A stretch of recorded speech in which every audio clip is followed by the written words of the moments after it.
జయ శ్రీమన్నారాయణ. ఈ అకాసురుడు ఈ కొండ చిలువ దోక అడ్డంగా పడుకోనుంది కదా, దాని పై పెదవి ఆకాశాన్ని తాకుతోంది, కింది పెదవి ఆ కింది దవడ భూమి మీదకి ఉంది. లోపల పెద్ద ఎర్రటి నాలుకుంది. అది వదిలే గాలి చాలా వేడిగా ఉందిట. అది ఇంతకు పూర్వం తినేసిన ఈ ప్రాణులు ఉన్నాయి కడుపులో, అవి ఇంకా జీర్ణం అయిపోయి కుళ్ళి కంపు కొడుతోందిట. అది ఆ గాలి వదులుతూ ఉంటే కొండ చిలువ నోటి లోపల ఎర్రటి మాంసం కనిపిస్తూ ఉంది. ఈ పిల్లలు అక్కడ దాకా వచ్చారు, గోప బాలురు. వాళ్ళు వచ్చి ఏం చేశారు, ఈ కొండ చిలువని వాళ్ళు కనిపెట్టారు. ఇంతకు పూర్వం ఆ ప్రదేశంలో ఇంత పెద్ద కొండ చిలువని చూడలేదు వాళ్ళు. ఇది సామాన్యంగా లేదు, ఏమి చేయాలా అని వెనక్కి తిరిగి చూశారట. వెనకాల ఉన్నాడు కదా బాలకృష్ణుడు, నవ్వుతూ కనిపించాడు. వీళ్ళు అన్నారు, బకునింజంపిన కృష్ణుడుండమనకు బామంచు చింతింప నేటికి రాపోదము దాటి కాక ఇది కౌటిల్యంబుతో మృంగుడున్ బకు వెంటంజను కృష్ణు చేతననుచు పద్మాక్షు వీక్షించి ఇత్సుకులై చేతులు వ్రేసి కొంచునగుచున్ దుర్వారులై పోవదన్.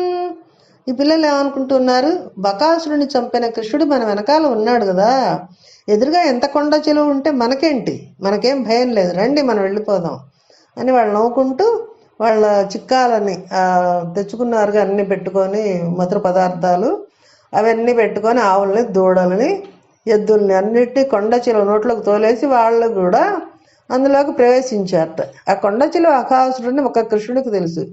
ఈ ధూర్తుడైన అఘాసురుడు అడ్డంగా పడుకున్నాడు.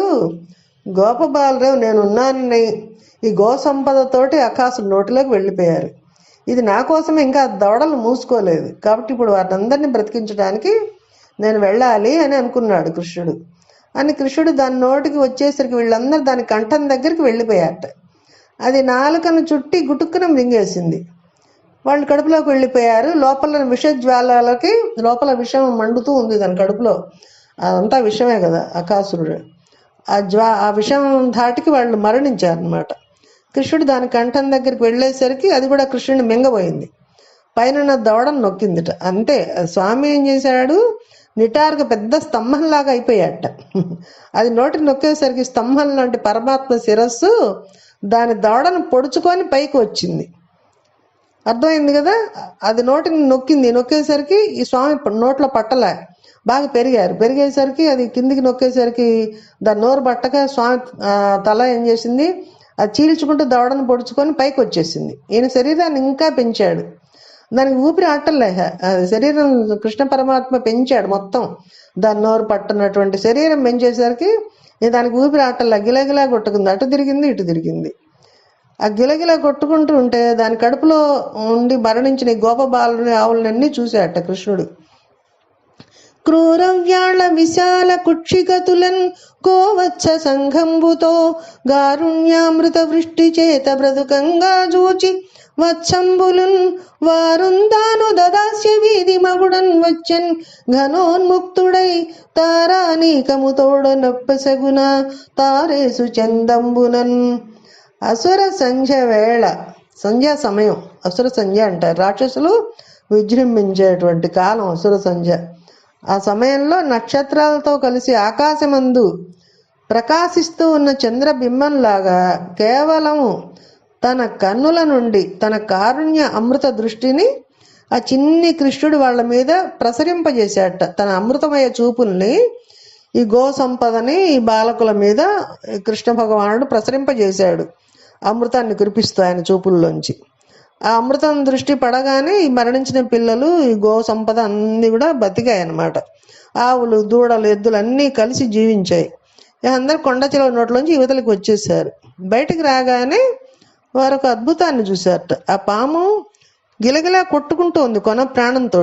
ఆ అకాసురుడు కొండ చిలువ చివరికి దాని ప్రాణం పోయిందిట. ప్రాణం పోగానే ఒక దివ్యమైన వెలుగు వచ్చిందిట దాని శరీరంలోంచి. వచ్చి ఆ చిన్ని కృష్ణుడి లోపలికి వెళ్ళి కలిసిపోయింది అనమాట.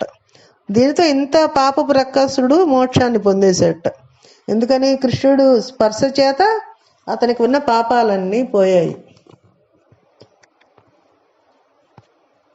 ఈ గోపబాలన విశ్వాసం చూడండి.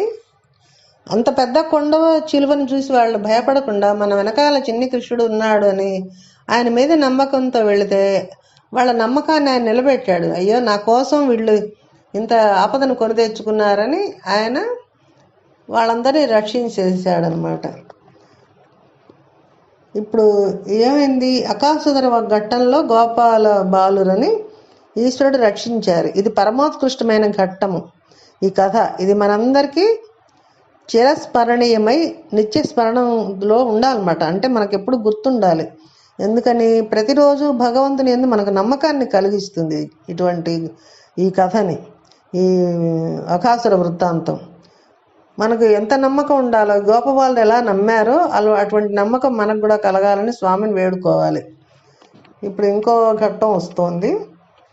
బ్రహ్మయ్య గారు ఏం చేశాడు, గోవత్సములు గోపబాలకులను అంతర్ధానం చేశారట. ఇక్కడ శుకుడు పరీక్షిత్ ఈ కథని చెప్తూ చిన్న మెలిక పెట్టారట.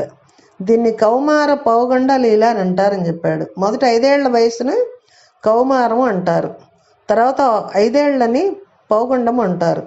మరి పిల్లల కౌమారంలో జరిగింది పౌగండంలో ఎలా చెప్పారు? పిల్లలందరికీ ఈ కథ వారి 5వ ఏట జరిగింది. ఈ పిల్లలందరూ ఇంటికి వెళ్ళిపోయేటప్పటికి మరణించిన అకాసురుని శరీరం పూర్తిగా ఎండిపోయి పిల్లలు ఆడుకునే గుహలాగా అయిపోయింది. ఇంత ఎండిపోయింది, దుర్వాసన కూడా లేదు. ఈ ఏడాది పాటు పిల్లలు ఇంటికి వెళ్ళలేదుట. అందుకని ఈ లీలను శుకుడు కౌమార పౌగండ లీల అని చెప్పారు. అప్పుడు పరీక్షిత్తు చాలా ఆశ్చర్యంతో ఈ కౌమారంలో జరిగిన విషయాన్ని పౌగండంలో ఎందుకు చెప్పారు? ఏడాది పాటు పిల్లలు ఇళ్ళకి ఎందుకు వెళ్ళలేదు? నాకు ఈ కథ దయచేసి వివరంగా చెప్పవలసిందే అని సుఖమహర్షిని పరీక్షిత్ మహారాజు ప్రార్థన చేశారు. ఆర్తి కలిగిన శిష్యుడు ఉంటే గురువుకు కూడా చాలా ఉత్సాహం. సుఖమహర్షి ఆనందంతో నీ ఆర్తి చూస్తే నాకు చెప్పాలనిపిస్తోంది, మంచిగా చెప్తాను విను అని మళ్ళీ ఆయన ఈ ఈ బ్రహ్మగారి లీలను బ్రహ్మగారి అనుమానపడతాడు. వీళ్ళందరూ దాచిపెట్టా లీలన్నమాట. గోత్సాలను గోపాల బాలకుని అంతర్ధానం చేసేటువంటి లీల ఇది. ఏం జరిగిందిట, ఈ పిల్లలను బ్రతికించిన తర్వాత కృష్ణ పరమాత్మ వీళ్ళందరినీ తీసుకొని బృందావనంలోకి లోపలికి వెళ్ళారట. బాగా ఎండగా ఉంది. ఇప్పుడు కృష్ణుడు గోపాల బాలతో ఏమన్నాడు, ఎండన్ మ్రగ్రితి రాకటంబడితి రింకేలా విలంపింపగా రెండో బాలకులార చల్ది గుడువన్ రమ్యస్థలం విక్కడి దండన్ లేగలు నీరు ద్రావీరవందం బచ్చికల్ మేయుచుం దండంబై విహరించుచుండగ నమంద ప్రీతి భక్షింతమే. మీరంతా ఇప్పటి వరకు ఎండలో తిరిగారు కదా, మనం బాగా ఆకలి వేస్తుంది, మనకి దాహం వేస్తుంది. మనం చల్దులు తెచ్చుకున్నాం కదా, ఈ చెట్ల నీడలు ఉన్నాయి కదా, చెట్ల నీడల్లో కూర్చొని చక్కగా తిన్నాం వాటిని అన్నట్టు. అప్పుడు ఎలా కూర్చున్నారు వీళ్ళందరూ? ఇది మనసు పెట్టి వినే ఘట్టం, మనసు పెట్టి వినాలి. జలజాంతాస్థిత కర్ణికం దిరిగిరా సంకంబులై యున్న రేకుల చందంబున కృష్ణునందిరిగిరా కూర్చుండి వీక్షించుచున్ శిలలు పల్లవములు తృణములు లతలు చిక్కంబులున్ పువ్వులాకులు కంచంబులుగా భుజించిర జటన్ గోపార్భకుల్ భూవరా. గోపాల బాలురికి తాము ఎందులో తింటున్నాము, ఏమిటి తింటున్నాము అనేది వాళ్ళకి అసలు అది ఆలోచన లేదు. తామర పువ్వు బాగా విచ్చుకుంటే, తామర పువ్వు ఉంది కదా, ఈ తామర పువ్వు అన్నీ విచ్చుకుంటే ఆ రెక్కలన్నీ ఒకదాని మీద ఒకటి ఉండి మధ్యలో ఈ కర్ణిక ఉంటుంది. అంటే ఒక బొడ్డు లాంటిది ఉంటుంది కదా వెడల్పుగా, దాన్ని కర్ణిక అంటారు. ఈ కర్ణిక చుట్టూ రేకులన్నీ విచ్చుకొని ఉంటాయి. మనం పద్మం వేస్తాం కదా, ఆడవాళ్ళకి ముగ్గులు వేసే అలవాటు, ఆడవాళ్ళకి ముగ్గులు వేసే అలవాటు ఉంటుందిగా, వేసినప్పుడు మధ్యలో ఈ పద్మం ఉంటుంది. ఆ పద్మం మధ్యలో రౌండ్ గుండ్రంగా వేసి చుట్టూ రేకులు వేస్తాం, అలా అన్నమాట. అట్లా ఏం చేశారట, ఈ కృష్ణుడు కనిపిస్తూ ఉండాలి వాళ్ళందరికీ అని వాళ్ళు కృష్ణుడిని మధ్యలో కూర్చోబెట్టి పద్మం కర్ణికలాగా, వీళ్ళందరూ పద్మం రేకుల్లాగా కృష్ణుడు చుట్టూ కూర్చున్నారట. వాళ్ళు గోపబాలురు, వాళ్ళకి మడి శుద్ధి శుచి ఇవేం తెలియవు. వాళ్ళలో ఏం చేశారు, వాళ్ళు ఒక రాయి తెచ్చుకుంటే తను తినే ఆహార పదార్థాన్ని రాతి మీద పెట్టుకున్నారు. వాళ్ళు పిల్లలు కదా, ఆ పిల్లలు అట్లా ఉంటారనమాట. గోప బాలురు అంత ఆనందంతో ఉండేటువంటి వాళ్ళు. ఈ కృష్ణుడు ఉంటేనే వాళ్ళకి ఎంత ఆనందం, కృష్ణుడిని చూస్తేనే. అందుకని వాళ్ళు కృష్ణుడిని మధ్యలో కూర్చోబెట్టారు, ఈ పద్మం కర్ణికలాగా. వీళ్ళంతా కూడా చుట్టూరా రేకుల్లాగా, తామర రేకుల్లాగా కూర్చున్నారు. వాళ్ళు ఏం చేశారు, వాళ్ళకి ఏది దొరికితే అది తెచ్చుకొని అక్కడ పెట్టుకున్నారు తినటానికి. పళ్ళాలో ఏం కాదనమాట. అక్కడ ఒకడికి ఆకు దొరికితే చిరుటాకులు అవే కోసి తెచ్చి దాని మీద ఆహారాన్ని పెట్టుకున్నాడు ఒకడు. ఇంకోటి ఏం చేశాడు, గడ్డిని తెచ్చుకున్నట్ట ఇంకో బాలుడు. ఆ గడ్డిని కంచంలో అమర్చి తను తెచ్చుకున్న చల్ది మూటలు పెట్టుకున్నాడు. ఇంకొకడు ఏం చేశాడు, చిక్కాన్ని పరుచుకొని ఆ చిక్కం మీదనే పెట్టుకొని తినేస్తున్నట్ట. ఇంకో గోపబాలుడు ఏం చేశాడు, చెట్ల అల్లుకున్న పెద్ద పెద్ద తీగలలో ఒక తీగ కోసి దాని మీద పెట్టుకొని తింటున్నాడు. ఇంకో గోపబాలుడు ఒక పెద్ద అడవి పువ్వుని తెచ్చి కోసి ఆ పువ్వులో పెట్టుకొని ఈ తెచ్చుకున్నవన్నీ తింటున్నాడు. ఇంకా ఎట్లా తింటున్నారట వాళ్ళు. మాటి మాటికి వ్రేలు మడిచి యోరించుచున్ నూరు గాయలు తిని చుండు నొక్కడొకని కంచంబులోని దొడిసి చెయ్యన మృంగి చూడు లేదని నోరు చూపు నొక్క డేగురార్గుర చందు నెలమి బన్నిద మాడి కూర్చొని కుడుచునొక్క డిన్నియుండగ మంచి ఇడుట నెచ్చెలి తన మనుచు బంతెన గుండులాడునొకడు కృష్ణుని చూడమనుచుగి గురించి బరుమ్రాల మేలి భక్ష్యరాశి మొసగునొకడు నవ్వునొకడు సకుల నవ్వించునొక్కడు ముచ్చటాడునొకడు మురియునొకడు. ఇది చాలా అద్భుతమైన వర్ణన. ఒకడేం చేశాడు, ఒక గోపబాలుడు వాళ్ళ ఇంటి నుంచి ఆవకాయ, మాగాయ, తొక్కుడు పచ్చడి ఇట్లాంటి వివిధ రకాలైన ఊరగాయలు తెచ్చాడు.